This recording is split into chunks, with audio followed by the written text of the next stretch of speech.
Amém. Pode sentar, irmãos. Amados, abramos a Escritura em Romanos capítulo 15. Romanos capítulo 15. Nós vamos avançar, irmãos, na exposição desse capítulo, do versículo 25 até o versículo 28, irmãos. Romanos capítulo 15, versículo 25 ao 28.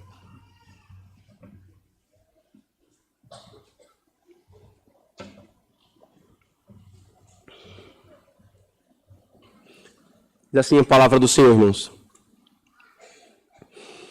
Mas agora vou a Jerusalém para ministrar aos santos, porque pareceu bem a Macedônia e a Acaia fazerem uma coleta para os pobres dentre os santos que estão em Jerusalém.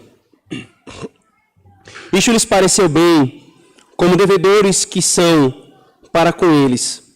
Porque, se os gentios foram participantes dos seus bens espirituais, também deve ministrar-lhes os temporais. Assim que, concluído isto, e havendo-lhes consignado este fruto, de lá, passando por vós, irei à Espanha. Amém. Vamos orar, irmãos. Senhor Deus, obrigado por mais essa ocasião de pregação da Tua palavra, Senhor. Disposição dela para nossa alma. Por mais uma ocasião em que poderemos ouvir a Tua voz, Senhor. A Tua palavra vindo a nós com instrução, orientação. O Senhor é um Deus bom, um Pai gracioso, um Mestre perfeito, Senhor. E a Tua palavra é perfeita. Então, Senhor, pela perfeição dela, nos ensina. Nós oramos em nome de Jesus. Amém. Irmãos, nós vimos hoje pela manhã e também nas exposições anteriores o esforço do apóstolo Paulo de tentar explicar à igreja o porquê de, sendo ele apóstolo aos gentios, não ter chegado ainda até eles com a pregação do evangelho, deixando claro qual era a sua intenção, a sua motivação, a sua disposição, a sua visão que ele tinha acerca da igreja de Roma. Ele também pôde falar aqui, como nós vimos, irmãos, acerca dos efeitos da pregação do evangelho e o propósito da pregação do evangelho. Muita coisa nós aprendemos aqui, irmãos, e temos aprendido nessa finalização do apóstolo Paulo da sua epístola aos Romanos. A partir de agora, irmãos, ele vai discorrer um pouco mais sobre essa demora de ida até ele e do seu plano de ida até eles, a igreja de Roma, e do seu plano de ir a eles passando pela a Espanha. Depois que ele afirmou isso, que nós vimos pela manhã, irmãos, ele coloca aqui no verso 25 um entretanto. Ele deixou claro, eu quero ir até vocês, levar o evangelho, levar os dons espirituais, compartilhar do que o Senhor nos deu e desfrutar da comunhão dos santos uns com os outros. Só que então ele vai e explica mais uma vez para deixar tudo claro. Entretanto, eu não vou agora. Eu vou a Jerusalém primeiro, fazer um serviço específico.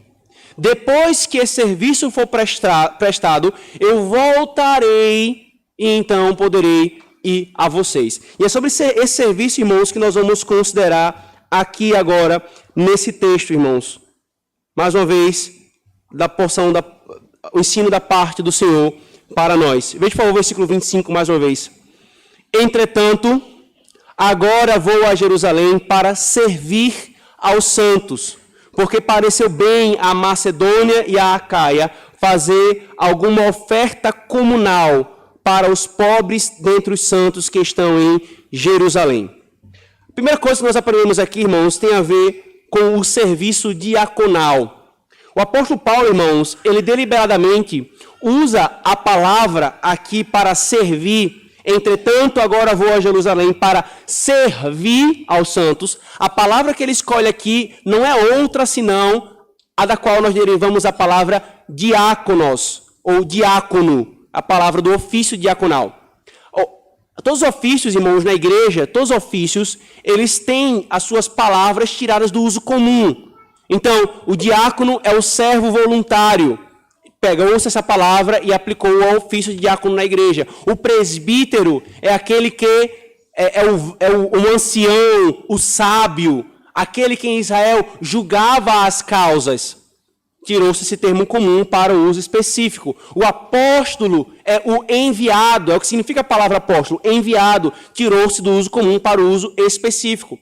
Aqui, irmãos, o apóstolo Paulo está fazendo uso de uma palavra no seu sentido comum. Ele não está fazendo referência a um ofício. Mas aqui nos chama a atenção, irmãos, que ao tratar desse serviço de socorro aos necessitados, ele escolhe a palavra diaconeo, que é o verbo da palavra diácono, o serviço aos santos.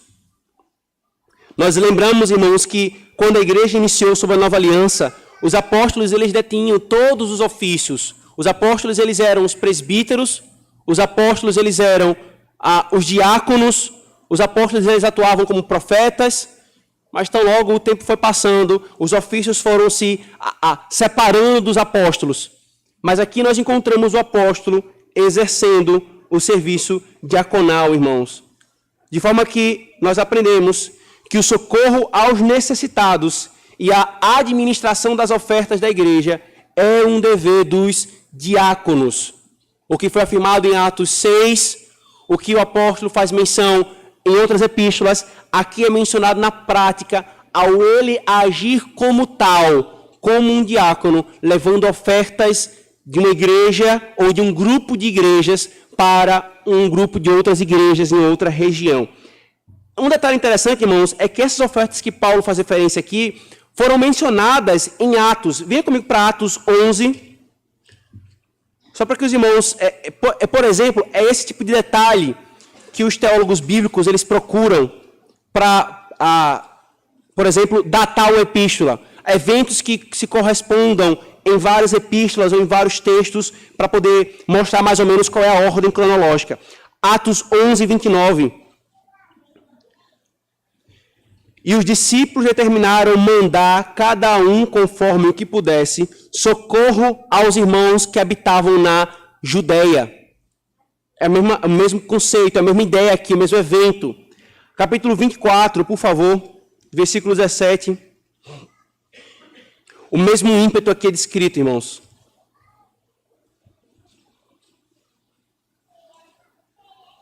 Ora, muitos anos depois, vim trazer à minha nação esmolas e ofertas. O que Paulo está falando aqui? Ele recolheu essas ofertas das igrejas da Acaia e da Macedônia, e então ele foi a Jerusalém levar essas ofertas. Aquilo que ele falou aqui, a igreja de Roma, ele fez.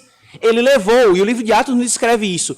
E estando lá em Jerusalém, foi quando os judeus o prenderam, e dali ele foi levado preso para Roma. É o mesmo evento. Aqui ele está relatando o que ele estava fazendo.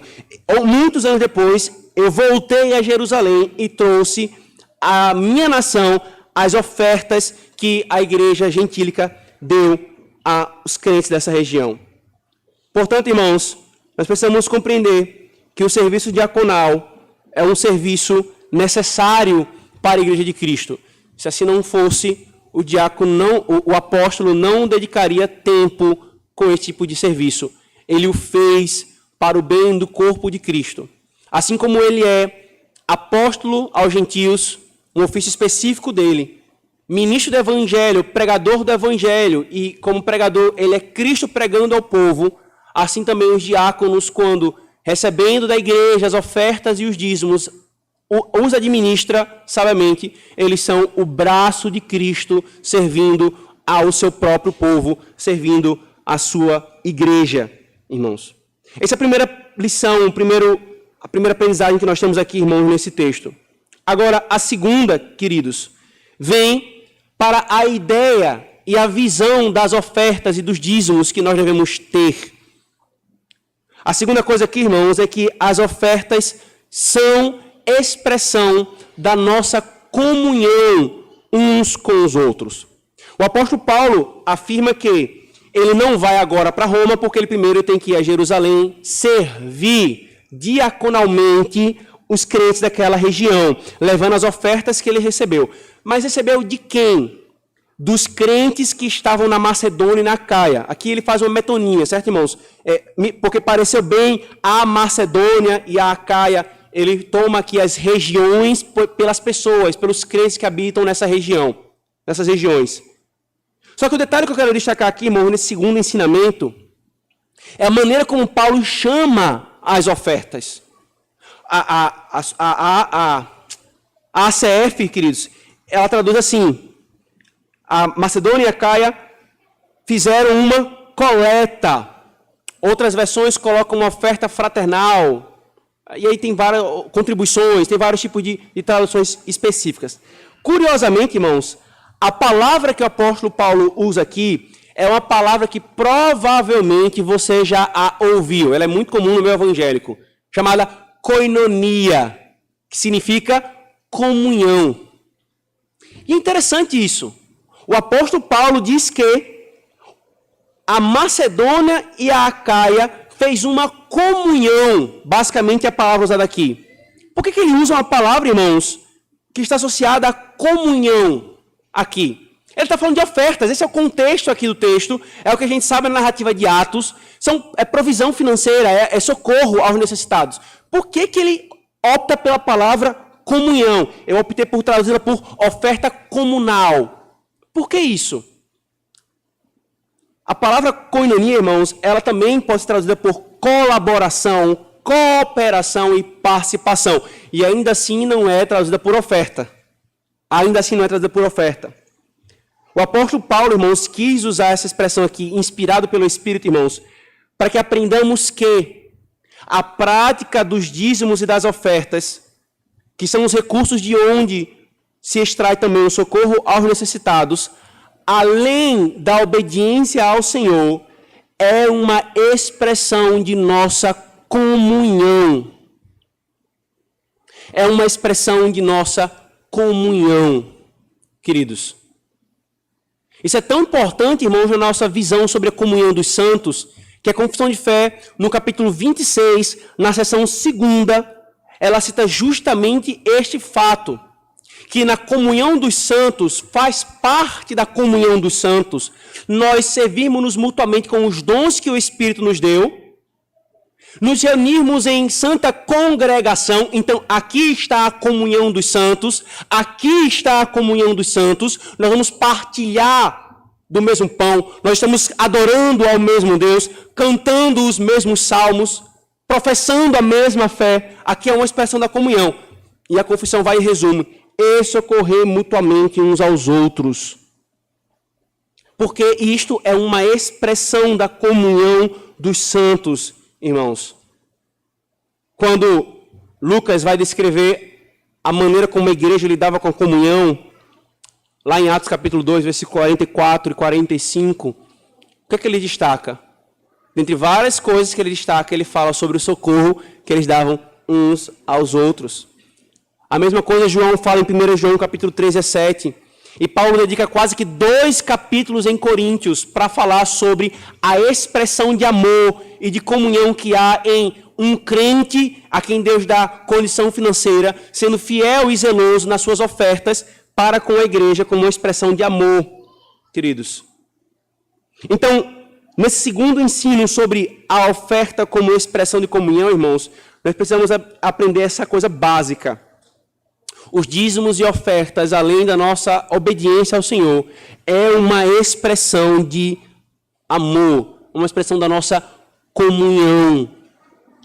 É por isso que a IPB, inclusive, e outras denominações, quando vão firmar o pacto eclesiástico, um membro novo está se vinculando à igreja local, dentre várias promessas que ele faz, de ser ele mesmo testemunho verdadeiro da verdadeira religião, não ser ele pé tropeço para o evangelho.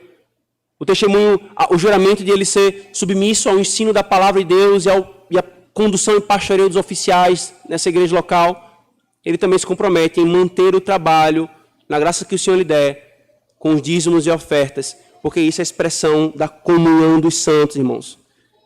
Nós não deveríamos ver isso como um fardo, como uma coisa que é coisa de religioso, como muitos querem colocar. Não assusta isso vir dos ímpios. Não assusta isso vir daqueles que não conhecem o Evangelho. Assusta vir daqueles que estão na igreja.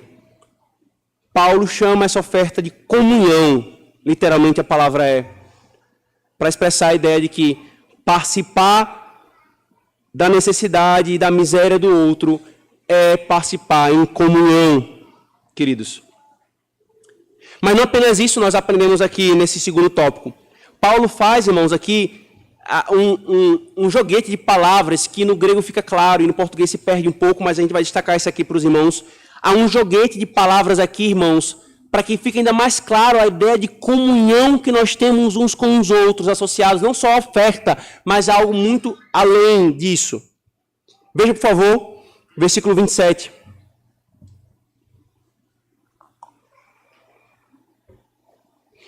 Isto, pois, lhes agradou, na condição de devedores que são para com eles. Porque, visto que os gentios foram participantes das bênçãos espirituais dos judeus, devem também ministrar a estes com as bênçãos materiais. Olha que coisa interessante, irmãos. Paulo diz que esses crentes na Macedônia e na Caia, agradou a eles socorrer os irmãos que estavam na Judéia, em Jerusalém. E ele coloca um destaque.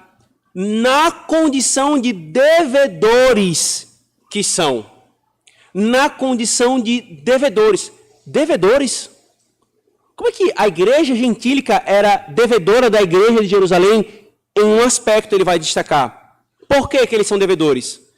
Porque, visto que os gentios foram participantes, eu estou fazendo essa palavra aqui de propósito, tá, irmãos? Participantes das bênçãos espirituais dos judeus, também devem ministrar a estes com as bênçãos materiais. Queridos, Paulo acabou de dizer que a oferta deles era uma comunhão. A palavra aqui, sua estrutura básica, radical, é koinonia, de onde vem a palavra koinonia. Depois, ele fala, pois lhes agradou, porque visto que os gentios foram participantes. Sabe qual é a palavra que Paulo está usando aqui? Koinonia. Assim como eles fazem uma oferta de comunhão, eles o fazem porque eles se sentem devedores para com aqueles crentes, porque eles têm comunhão nos bens espirituais. A conclusão é, nós vamos nos fazer participantes da aflição deles, vamos fazer participantes das nossas bênçãos materiais. Eles nos abençoaram, a comunhão que temos com os judeus que converteram-se ao Senhor, é que deles veio o Salvador, eles preservaram a Escritura para nós, deles vêm as promessas aos patriarcas, vieram a nós. Tudo que Paulo argumentou em toda a epístola, nós somos participantes com eles. Nós temos comunhão com eles das bênçãos espirituais. Então, nós faremos com que eles tenham comunhão conosco nas bênçãos materiais, queridos. Isso é belíssimo, irmãos. Isso é belíssimo. Eu preciso lembrar aqui, irmãos, o que foi tratado em Romanos 9 a 11, a nossa visão acerca da relação com os judeus e os gentios hoje. Nós não cremos que há um povo particularmente, um judeu segundo a carne, com quem Deus tem uma promessa especial. Não. Paulo deixou claro em Romanos 9 a 11 que Deus não tem mais nenhuma promessa especial para com os judeus segundo a carne. O Estado moderno de Israel não é o Estado judeu no primeiro século. O pacto que Deus firmou com os judeus segundo a carne, ele foi anulado no ano 70 por causa do que eles fizeram da rejeição com relação a Cristo. Agora, há judeus que, como gentios, sendo eleitos, creem no Senhor Jesus Cristo. E é por isso que Paulo escreveu essa epístola, para dizer, gentios, não desprezem os judeus. Mesmo os judeus que não creram em Cristo, vocês têm que ter um respeito por eles. Porque deles vieram as alianças. Deles veio o Messias. Para os judeus crentes, aí é total participação, porque agora vocês são um só povo. Vocês, gentios, foram feitos Israel de Deus. Para os judeus que não são crentes, os apóstolos, vocês devem respeito e consideração. Respeito e consideração por causa do que eles são para nós. Assim, irmãos, a igreja gentílica socorreu os crentes, os seus irmãos em Cristo, que eram judeus e estavam em Jerusalém. Esse trocadilho, irmãos, que Paulo faz deliberadamente aqui, é para ficar claro que nós temos comunhão como povo de Deus em bênçãos espirituais e em bênçãos materiais. Quando um irmão prospera espiritualmente, há alegria no povo de Deus. Quando um irmão prospera materialmente, há alegria no povo de Deus. Há uma comunhão na participação em tudo isso. Mas também, irmãos, há um outro princípio aqui que Paulo está usando, e eu vou mencionar porque faz parte da teologia bíblica do Novo Testamento. Nós devemos, é justo, irmãos, fazermos participantes de coisas boas e materiais, aqueles que nos beneficiam espiritualmente. Essa é a base do raciocínio de Paulo. Ele usa isso em Gálatas 6:6 e em 1 Coríntios 9:11, aplicando aos ministros. Ele pega o mesmo raciocínio, e aqui para justificar a igreja, porque a igreja deve ver a manutenção dos seus ministros não como um peso, porque é aqueles que se dedicam para o serviço espiritual à igreja. Ele pega o mesmo argumento e aplica então a obra da redenção, porque dos judeus veio Cristo. Dos judeus veio Cristo.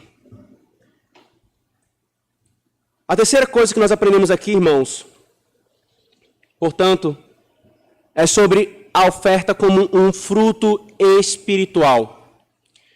Se nós entendemos que o serviço diaconal ele é necessário para a igreja, se ele é necessário para a igreja, se nós entendemos que a oferta é comunhão dos santos, é uma participação mútua de bens espirituais e bens materiais, irmãos, nós também devemos ver a oferta como um fruto que há no meio da igreja.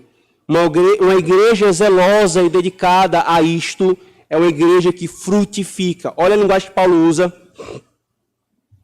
Tendo concluído, versículo 28, por favor. Tendo concluído, pois, isto, e vindo a selar este fruto a eles, de lá, passando por vós, irei à Espanha. Então ele repete que ele quer passar lá em Roma, quer ir para a Espanha, mas ele vai e coloca aqui a ordem cronológica. Eu primeiro tenho que ir lá, entregar essas ofertas, depois eu vou para aí. Mas note o detalhe, irmãos. O apóstolo Paulo, queridos, ele usa a linguagem de fruto. No primeiro momento ele chama de comunhão. Agora ele chama de fruto. Entenda, meu querido, que isso aqui não é mero eufemismo. Não é como se o apóstolo Paulo quisesse evitar falar de dinheiro. Não é isso aqui, não. É justamente a visão da coisa que ele está passando para a igreja. É um fruto que há no meio de vocês, para uns, para com os outros, irmãos. Por isso nós poderíamos dizer, queridos, que o amor dos crentes uns pelos outros é o fruto do Espírito que ele produz no seu povo. Não é mero dinheiro ou um mero recurso. É um fruto espiritual. É um fruto espiritual. E igrejas que frutificam nesta área, desta forma, multiplicam ainda mais os seus frutos no reino de Deus. Igrejas que assim frutificam, multiplicam ainda mais o reino de Deus. E não apenas isso, irmãos. Ele usa o verbo aqui, selar este fruto. Mais uma vez, irmãos. Determinadas palavras, elas são escolhidas, né? O Espírito Santo conduz apóstolos. E você sabe que conhece, que tem uma outra palavra mais simples ou mais comum que poderia ser usada. Ele poderia falar assim, e vindo a entregar esta oferta. Ele não usou nem o verbo entregar, nem a palavra oferta. Ele usou a palavra fruto. Daí chama atenção. Mas ele vai e usa a palavra selar. A palavra selar, irmãos, que no grego tem uma ideia de garantia. É como se ele quisesse deixar claro, irmãos, eu preciso cumprir o propósito para o qual estas coisas me foram dadas. Eu não posso me demorar com esse montante comigo. Eu não posso ficar meramente com esse montante para mim. Eu tenho que levá-lo para o socorro àqueles irmãos que necessitam. E com isso também ele afirma a sua honestidade e a sua integridade no que diz respeito a isto. É por isso que uma versão, a NVI, ela traduz assim: eu preciso ter certeza de que eles receberiam esse fruto. Ter certeza, garantir que eles recebam aquilo que foi enviado. Paulo, então, irmãos, vai encerrar, e é o quarto ensino desse texto, com a perspectiva associada à vinda dele. Mas antes de avançarmos, eu preciso fazer aqui uma aplicação doutrinária muito clara para a igreja do Senhor, irmãos. Essa ideia de socorro, de ofertas, da oferta como expressão da comunhão, da oferta como um fruto que há no meio do povo de Deus, tudo isso aqui, irmãos, só faz sentido no Evangelho. Aqueles que não creem em Cristo e olham para a igreja do Senhor, eles olham para ofertas, dizem-nos como uma coisa tola. É o meu dinheiro, eu faço o que eu quiser com ele. Você não faz o que você quiser. Tem alguém que come uma parcela muito maior do seu dinheiro do que os 10% que o Senhor requer para a manutenção da sua obra. E muitas vezes você não fala nada. Muitos têm um ímpeto contra aquilo que o Senhor estabeleceu para o bem da sua igreja. Não é porcentagens diferentes para quem é mais rico e menores para quem é mais pobre, não. É 10% para todos, pesa igual para todos, é justo. Há uma isonomia aqui, irmãos. Todos igualmente. Agora, onde que isso aqui faz sentido? No Evangelho. Por qual razão? Porque no Evangelho, meus irmãos, não há carência, não há necessidade de que os crentes vivam com assistencialismo do Estado. A igreja do Senhor socorre-se mutuamente. Socorre-se mutuamente, não apenas dando o que deve ser dado, mas proporcionando a ocasião, encorajando-se, apoiando-se, estimulando-se, trabalhando junto, encorajando-se. Essa é a visão, irmãos, da comunhão dos santos bíblica. Não apenas um encontro, mas nós participamos uns na vida dos outros, socorremos uns aos outros.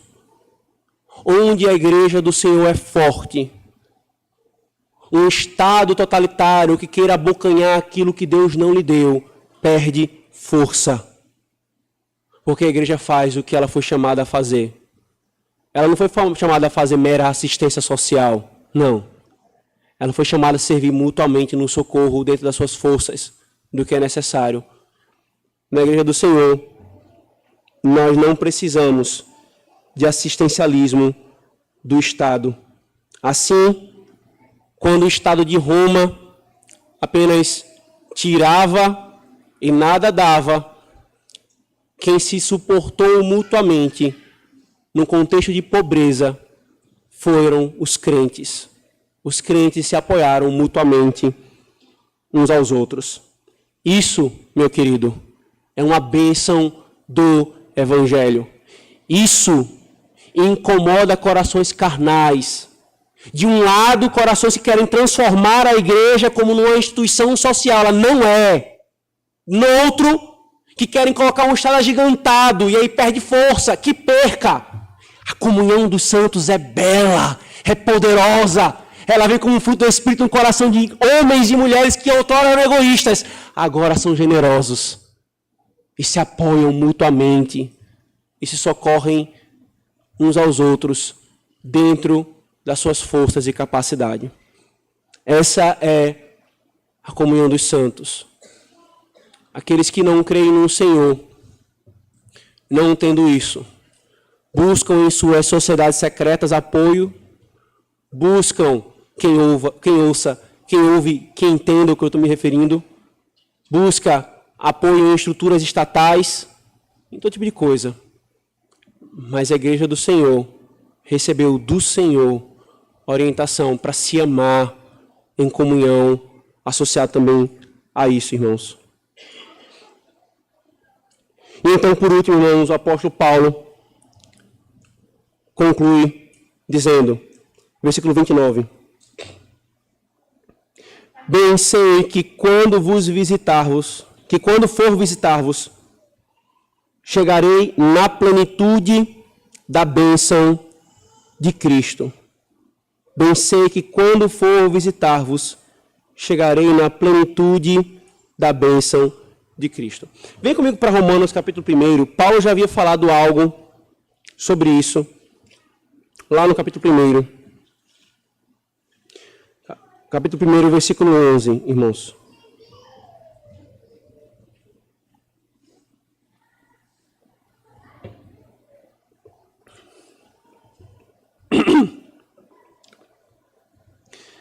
Versículo 11 e 12. Porque desejo ver-vos para vos comunicar algum dom espiritual, a fim de que sejais confortados, isto é, para que juntamente convosco eu seja consolado pela fé mútua, assim vossa como minha.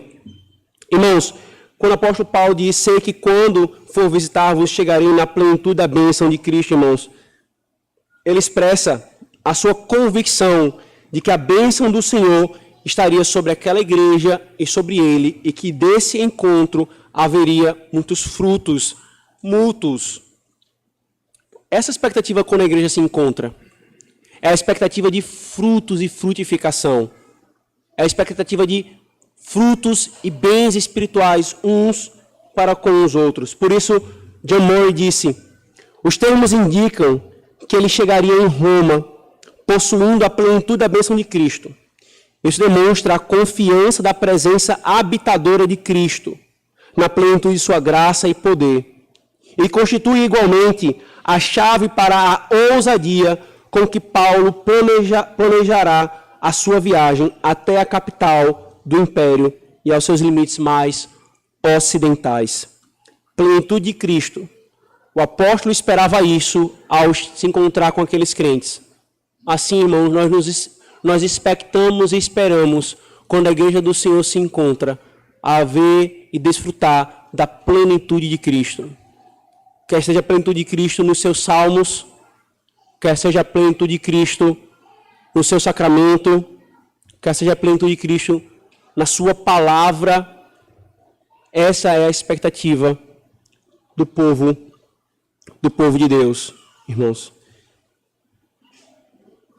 Que nós então, queridos, ao considerar esse fim da justificativa do apóstolo Paulo, esse é o último versículo da justificativa de Paulo, nós tenhamos uma visão madura dos nossos relacionamentos e de como nós devemos ver a igreja, e como nós devemos ver o ministério, a pregação, as ofertas, o serviço diaconal, segundo o Evangelho. Amém. Oremos, irmãos. Senhor Deus, obrigado, Senhor, por essas orientações da Tua Palavra, por nos ensinar, Senhor, sobre como nós devemos ver a comunhão dos santos, em particular aqui, Senhor, a comunhão no socorro em nossas necessidades mútuas, Senhor, reais necessidades. Que nós não sejamos infantis em ver a comunhão apenas em momentos de lazer, Senhor. Sim, há também o desfrute da presença um do outro nas coisas agradáveis da vida, Senhor, da nossa peregrinação nessa era. Mas há muito mais do que isso, Senhor. A comunhão do Teu povo em torno do Teu culto, em torno da Tua mesa. A comunhão do Teu povo, Senhor, na vida uns dos outros. A comunhão, Senhor, do Teu povo também no socorro ao necessitado, Senhor.